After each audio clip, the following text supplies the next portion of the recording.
मीरपुर बठोड़ो में महंगाई चोट चढ़ी वई। अवाम ब वेला खाइण खां भी परेशान। इंतज़ामिया अगोरी निंड सुतल।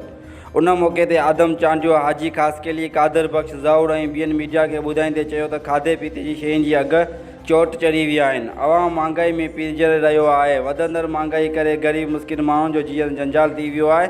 जॾहिं त पटाटा 60 रुपया, टमाटा 60 रुपया, भिंडियूं 120 रुपया, बसर 50 रुपया, अटो 70 रुपया, खंडु 100 रुपया किलो ऐं उन सां गॾोगॾु हर शइ महांगी थी वई आहे। कोरोना वायरस सबबि लॉकडाउन जो मारियल हीअ अवाम वेतर परेशान आहे, पर इंतज़ामिया नाले का बि शइ न आहे। माण्हू वधंदड़ महांगाई अवाम जी चेल चुॿी करे छॾी आहे।